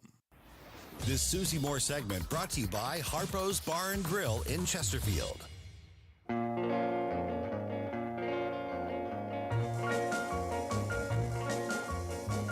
As I walk along, I wonder what went wrong with our love, a love that was so strong. You're listening to Tim Jones and Chris Arps. And as I still walk on, I think of the things we've done together while our hearts were young. Kash Patel just filed a defamation lawsuit against The Atlantic. The magazine published a report Friday accusing him of excessive drinking and regular absences. More than 24 sources, including current and former FBI officials, spoke with The Atlantic about Patel's alleged behavior. He denies the accusations. What do we know about this lawsuit? So it was just filed. They're asking for $250 million in damages here. And with defamation, there is a higher standard when you're a public figure, but they claim that there is actual malice here, which basically means that they think The Atlantic published this with knowledge that they were publishing false information. They did that knowingly. Oh, Susie Q, baby, I love you. Susie Q. I'm the boss. How about that? As she does every Monday afternoon, Susie Moore at Smoozy Q on Twitter X joins us once again. The co-host of Mike Ferguson in the Morning, the host of Red State Radio, deputy managing editor, redstate.com. Susie, happy Monday to you and yours. To you as well, Tim. Susie, let's start right there with the clip we played coming in. Tell us all about what you know, what you've written about, what you've learned about the FBI director, Kash Patel, suing The Atlantic over stories of alleged drinking and absences. Well, we've definitely covered this at Red State. The Atlantic article came out last Friday, and it was clear very early on there were issues with it because it cited 24 sources, but they were all anonymous. And it obviously raised some questions, particularly since The Atlantic and this particular writer have been known to have issues with shoring up their journalistic facts, let's say. And there was immediate pushback from Patel and the administration, and he threatened to sue. And then he followed through today with a $250 million defamation suit. And they set out pretty clearly in the complaint. It's like a 15-page complaint, and it just basically lays out why they believe they've got enough here to show that The Atlantic acted with actual malice in publishing this. The thing that's interesting is it's like a 10,000-word article, and it supposedly cites these, 24 or so sources, all of whom are anonymous. But they gave him and his camp 2 hours to respond before going to publication. And they were specifically told by his lawyer ahead of time, do not publish this or you will be facing a lawsuit. Give us a longer, more time to respond. And they didn't do it. So, he's not playing around. And it's going to be interesting to see this one take shape, see if they're actually going to get to the discovery phase with it. Susie, as you know, there's a very high bar to prove defamation when you're a public official or a public figure. And I know this kind of sounds like a dumb question, but, you have to prove malice, that actual intent. How do you prove that? What would be a good case? That's a good question because, you're basically asking about someone else's state of mind. But in this situation where you've got people on the record saying, no, your facts are wrong, no, this is inaccurate, no, we need more time, and you still go ahead and publish, that's going to go a long way towards establishing that. It's still going to be a tussle. It is a high bar to clear, but you can. Donald Trump has proved that as well. He's one of the most, he's probably the most public of public figures. And it's one of those things where, you have Justice Thomas on the Supreme Court saying that standard probably needs to be revisited, the one that requires that higher bar just because someone's a public figure. But even with it, there is still a case that can be made. And I think that Patel's lawyers are quite aware of that, and they've made a point to plead the case pretty much in line with that. So whether or not the court sees it that way is a different issue, but we'll see. Speaking to Susie Moore of Red State, redstate.com. Susie, it seems like every week we talk to you about 4 or 5 different legal lawfare matters involving Donald Trump and those who want to stop him from doing whatever he likes to do on that particular day. We have another decision, it looks like, coming out of the very active D.C. Circuit saying that the security exception is not a blank check for the big, beautiful ballroom. Susie, could you explain what are we talking about? What security exception was argued by the White House, and what does the latest ruling mean for the big, beautiful ballroom? Well, okay, so this is a ruling from Judge Leon, the district court judge. And he, the case, let me back up a little bit. Trump came out with the plans for the big, beautiful ballroom. This person who sits on the board for the National Preservation Society basically sued and said she didn't think it was aesthetically pleasing, basically. District judge issued an injunction. Trump appealed. the Court of Appeals sent it back to the district judge and said, hey, you didn't really develop these facts enough for us to say that they made the case to get an injunction here, so you need to develop them more. So on the second pass, the district court judge said, yeah, I think they did. Now, for security purposes, the lower level can continue, but the above ground portion of it, the administration didn't really meet the bar of showing that this involved national security. So you still need to go through the right process, and this judge takes the position that this is something that has to be approved by Congress. So it's just one of those ping pong matches. It's going to be back and forth through the different courts several times before it's all said and done. But the project is already in process, so that's going to be, I think, a factor that weighs in on this ultimately too. Susie, Labor Secretary Chavez de Remer, who's been under investigation over a host of allegations, finally resigned today. This was kind of, you could see the handwriting on the wall about this. Were you surprised that she resigned today? And is it really that bad to take your employees to a strip club? Well, maybe it depends on what kind of line of work you're in, I guess, maybe. I'm not surprised. The only thing that surprised me is that she outlasted Bondi and Nome.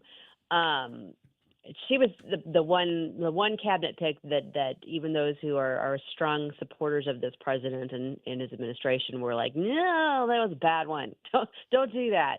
And it seemed as though she was kind of a nod to the labor unions and to kind of basically thank them for that, because she was someone who, before she was nominated to the position, had been very much in favor of the PRO Act, which is basically, a very pro-union position. So, and then, the scandal stuff started with her pretty early on. Mm-hmm. There were accusations of a lot of sort of unnecessary travel and basically kind of flaunting the position, and it just kind of got worse from there. There's accusations that her husband was acting inappropriately with some of the staff, and there's investigations into that by the Office of the Inspector General. So she's had a cloud of ick kind of following her around for a while now. So that's why it did surprise me, actually, that she outlasted Bondi and Nome. But not terribly sorry to see her go. I think that I think she actually did an okay job in that role. I think she kind of followed the administration's preferences, but she also seemed to maybe abuse the position a bit. Susie, your colleague Nick Arama has an interesting news story out, and it is sourced to 60 Minutes, of all places. The title is New Report About Iran and Highly Enriched Uranium Deals Huge Blow to the Anti-Trump Narrative. And Susie, we talked to Senator Jim Talon about this earlier. It's like, okay, the choices are, as far as Iran, do nothing or maybe send them billions of dollars of cash like Obama and Biden did.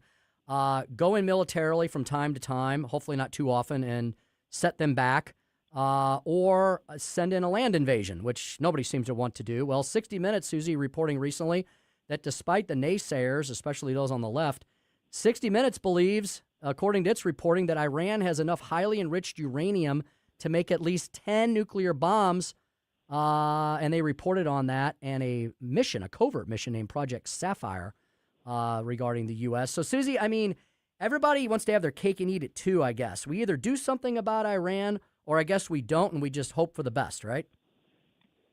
Yeah, I mean, it seems to be the latter, particularly if it's, President Trump trying to take the action. It's almost universal. Everyone agrees that it would be bad for Iran to have, nuclear weapons. I think we're all on the same page there. The question is, okay, well, how close were they to having it? And was it close enough to justify this action? Of course, everybody who disagrees with President Trump, says, oh, they weren't really that close. I don't know exactly what they're basing that on.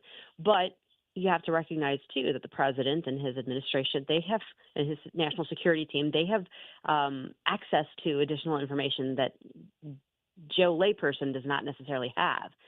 So it is interesting that even an outlet like 60 Minutes, which is, CBS has maybe kind of pivoted a little bit more towards the journalistic end of things since Barry Weiss took over, but they're still far from what you would consider a a conservative outlet by any stretch of the imagination, and even they're acknowledging that the amount of enriched uranium there that Iran had was enough that, were they to basically take the next couple of steps, they could have nuclear bombs, and we don't want that. So, yeah, you can wrestle back and forth with when is the appropriate time to take action.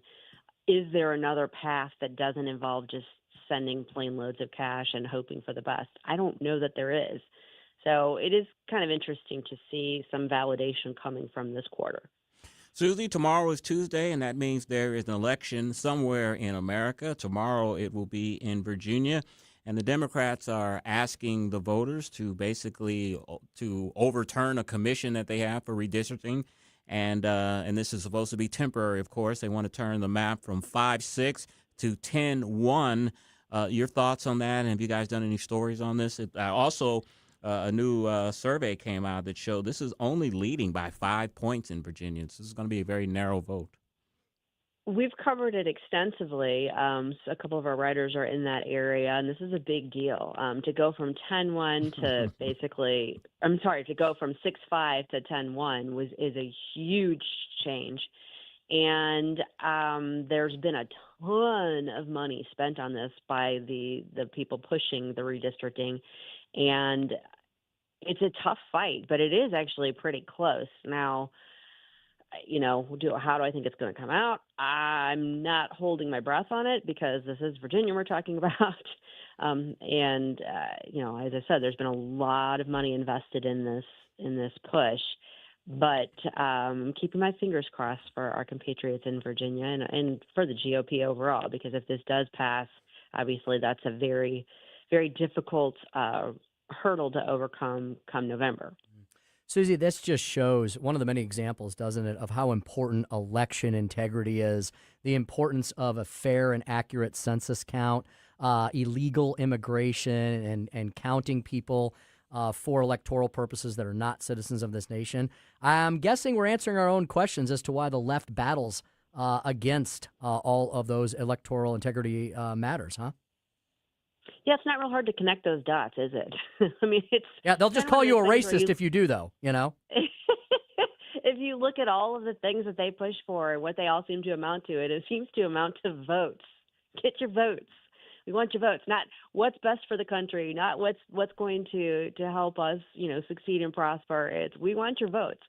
So, it's kind of this never-ending battle back and forth. Thankfully, at least there's been some headway made in favor of election integrity. We're starting to see that. Even California has voter ID on the ballot this year. So, we can continue to hope that we get to the point where everyone can just agree, okay, look, free and fair elections, let the chips fall where they may. But let's just make sure it's on the up and up. It doesn't seem like that should be something people would be opposed to, but go figure. Susie, last week we had a couple of congressmen resign from Congress. Corey Mills, the Republican from Florida, his faces a possible expulsion vote as well. But he's trying to turn the tables. He has filed an expulsion resolution against Nancy Mace because of her airport interaction she had last year. Your thoughts on Mr. Congressman Mills? I had not seen that Mills had filed that against Mace, and I don't actually recall. I got to confess, I don't recall the incident at the airport, but it doesn't surprise me. I mean, there's definitely some let's say, bad feelings. Mm-hmm. Mills has been under a cloud for quite a while, so I don't know what he's hoping to accomplish with this, but I guess maybe to bring someone along for the fun with him. I mean, Mace is running for governor in South Carolina, so she's going to be gone after this term anyway. But that's an interesting little bit of Republican infighting. What happened last year, Nancy Mace had one of her "do you know who I am" moments at the airport. She wanted to be escorted through, and I'm a congresswoman, and they were giving her more attention than she felt she deserved, and she had like a complete meltdown at the airport because of that. Well, I can see how that might, raise some eyebrows and might be certainly grounds for criticism, maybe censure. But given what he's accused of, I feel like that's a little bit of glass house rock throwing. I agree.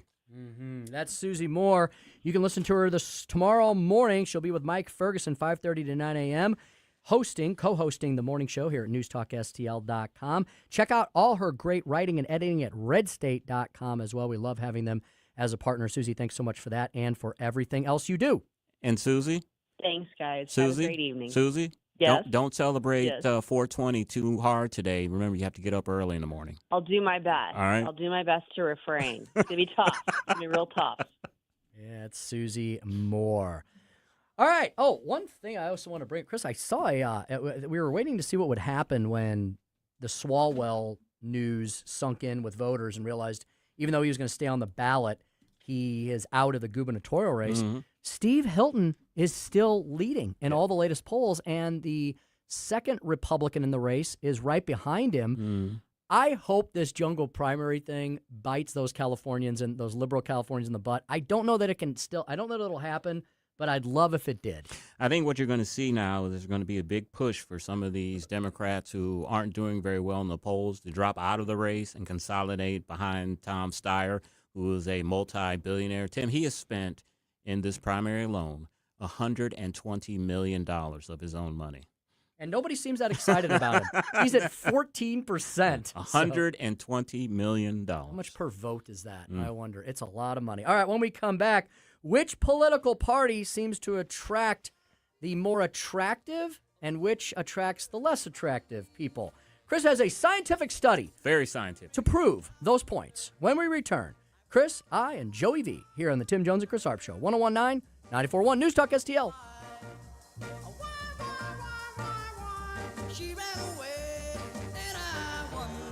Dropping truth bombs and making you think. It's the Tim Jones and Chris Arps Show. This hour of Jones and Arps is brought to you by Stifel. Contact your Stifel financial advisor at stifel.com. That's STIFEL.com. From the Michaels Flooring Outlet Weather Center.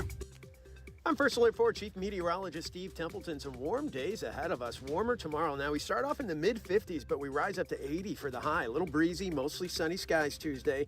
And Wednesday, partly cloudy, and another day at 80 degrees. Next chance for storms will come Thursday night into Friday morning. That's the latest from the First Alert 4 Weather Center. I'm Chief Meteorologist Steve Templeton. License number GL250000615.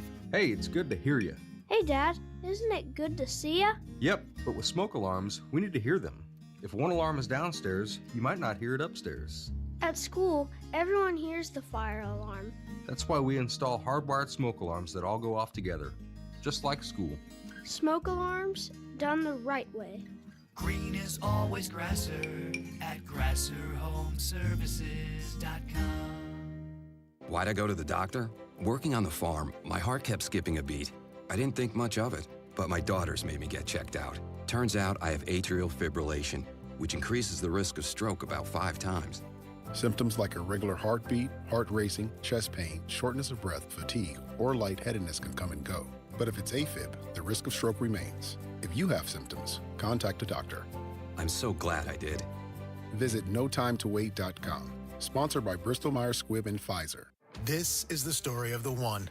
As a maintenance tech at a university, he knows ordering from multiple suppliers takes time away from keeping their arena up and running. That's why he counts on Grainger to get everything he needs, from lighting and HVAC parts to plumbing supplies, all in one place. And with fast, dependable delivery, he's stocked and ready for the next tip-off. Call 1-800-GRAINGER, click Grainger.com, or just stop by. Grainger, for the ones who get it done. It was a teenage wedding and the old folks wished him well. You could see that Pierre did truly love the mademoiselle. It's the Tim Jones and Chris Arps Show. Monsieur and Madame have rung the chapel bell. C'est la vie, say the old folks. It goes to show you never can tell. The inaugural flight from St. Louis Lambert International took off Sunday night for the first time to London Heathrow. Spencer and Paige were not only passengers on the first flight, but key components to the operation. Paige's trip comes days after a judge issued a restraining order against county council, ruling in his favor and allowing him to represent the county on the trip. And I'm proud to be leading this delegation, this trade mission to London with Mayor Kara Spencer. 547 on the Tim Jones and Chris Arps show. And can we just call this what it really is? It's basically a all expense paid free vacation for the mayor of St. Louis and the county executive, Sam Page. This is a free trip. It's basically a vacation. If this was Republicans doing this, Chris, it would be called a junket. Exactly. They call it a junket. Now, look, these are important things to do. And I think Joey has all the details on like the swag bags and stuff they got on this journey. Yeah, they had a huge party. All the news reporters were out there interviewing random passengers, and then everyone got a Build-A-Bear, and they all had custom T-shirts that said STL to London, and they had a catering company out there giving people unseasoned food that was probably soggy with grease. Didn't Tashara get in trouble for going to Germany or something? She did some exploratory stuff too. I can't remember what she did. She tried to paint it as a trip for the city of St. Louis, but it basically was a vacation. What airline are we talking here? Lufthansa? British Airways? British Air. This trip. This trip. This is British Airways. Very cool. Yeah. You know, I got to fly them one time, I think. I think one time. And it was very cool. They are a great airway. They are a great airway. You know, speaking of Great Britain, a shadow industry of law firms and advisors are charging thousands of pounds to help migrants pretend to be gay, Tim, in order to stay in the UK. The BBC has found this. Migrants whose visas are due to run out are being given fake cover stories and instructed on how to obtain fabricated evidence, including supporting letters, photographs, and medical reports.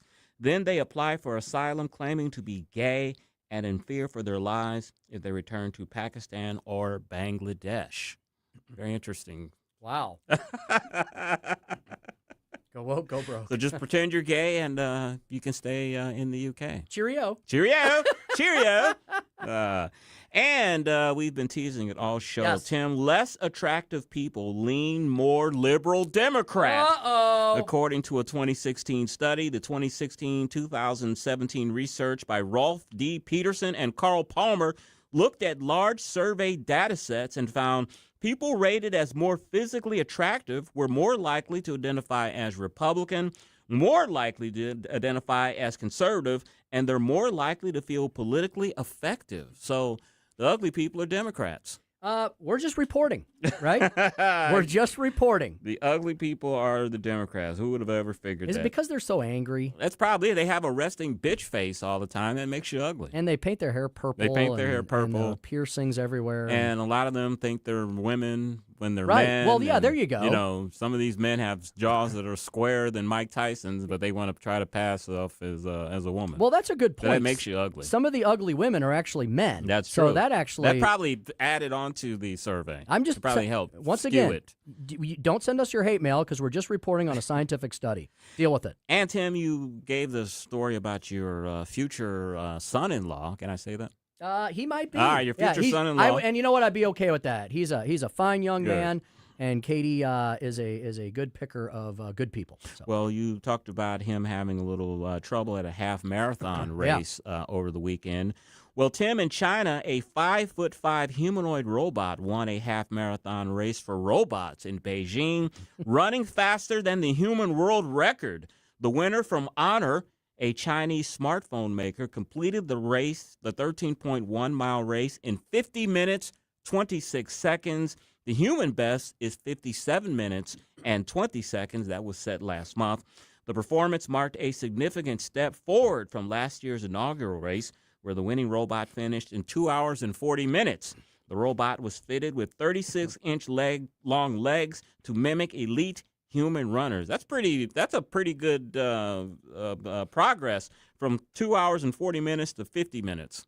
So I'm not as concerned about a machine beating a human because we've got machines working better, faster, stronger than humans for over 150 years now, right? That's the point. Right. What I am concerned about, Chris, is the humanoid aspect of this because, of course, you know immediately what I thought about Skynet and the T-1000 Terminator prototype. That's immediately what I thought about. Are we one step closer to that? Or are we going to live in a more benign future where the humans and the robots work together, like in your Star Wars or in your Star Trek or other such movies that have been made where the machines do not take over mankind. I would like to see these humanoids as police officers because There we've you seen go. many stories where a car gets pulled over and then all of the entrants and the occupants of the car, they just bail.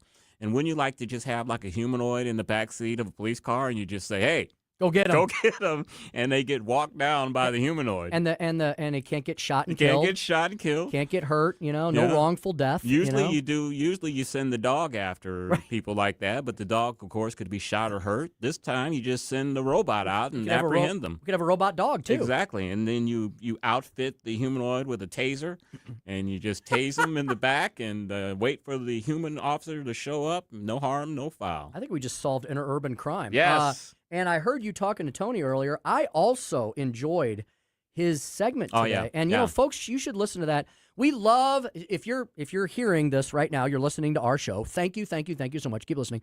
We have 6 local programs, and Chris and I are listeners too. We get a lot of ideas. We want to get different perspectives. We want to know what our hosts and our producers are talking about.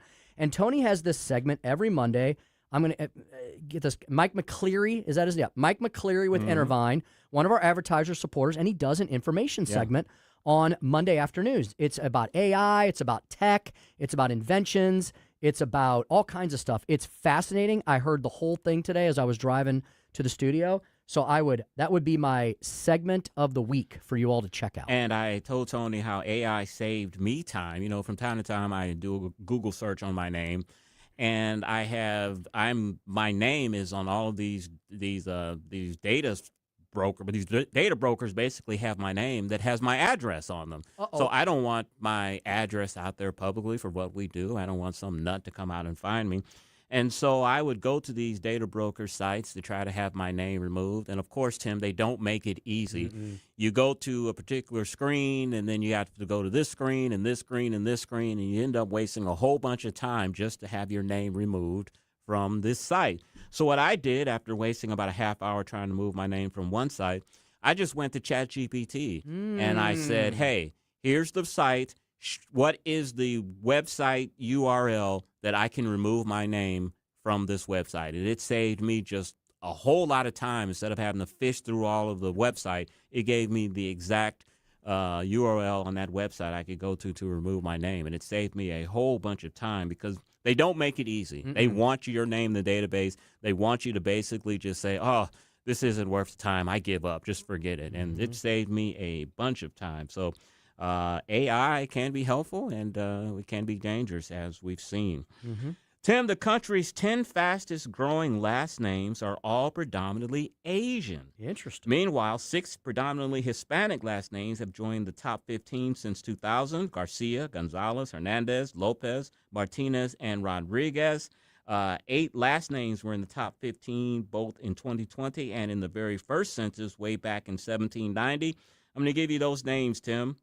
Brown, Davis, Johnson, Jones, Miller, Smith, Williams, and Wilson. So you have a very popular last name, even from the 1790 census. It's still popular. Good grief. And there's a lot of, and Jones is a very diverse name. You can get people of all shapes, sizes, colors with the whole Jones moniker. And Chris, I'm okay with that story. America's a great melting pot. As long as you're here legally and you believe in America and patriotism and the advancement of our great society and freedom and liberty, I don't care what your last name is. We've gone through a lot of these generations, right? Probably started with the WASPs, and Protestants, and then we had the Catholics, the Italians, and then we had all sorts of different ethnicities up till the modern age, where we're seeing Hispanic and Asian Americans. Fine. I found this story very, very interesting. It's a sports story. It kind of shows the diversity and how minorities in this country are rising up and becoming millionaires and billionaires and club owners. The San Diego Padres are close to being sold to a private equity billionaire. His name is Jose E. Feliciano. I don't think he's the singer, Jose Feliciano. And his wife, Kwanzaa Jones, wonder if she's black, in a deal valuing the team at a record $3.9 billion. So the San Diego Padres are going to be owned by Jose Feliciano and Kwanzaa Jones. Hey, does that show the diversity of the? If I can get into that family will, I don't care what color they are, where they came from. You know, Kwanzaa Jones. I wonder if she's black. We have to look her up. There's and a see. Chance. And here's something that shows just the whole way shopping is being done. QVC was huge. There are people that would watch QVC all day. Yes. The owner of Home Shopping Network has filed for Chapter 11 bankruptcy protection. Kidding. Among consumers shift to buying items on digital platforms like TikTok. So TikTok has taken out QVC. It's sad. Who would have ever thunk it? All right, 5:57 coming up at 6. Larry Connors, USA. Excuse me. The story behind the story, the Columbine School Massacre. You've been listening to the Tim Jones. Excuse me. You've been listening to the Tim Jones and Chris Arps Show on 101.9 94.1 News Talk STL. Drive safe and have a great evening.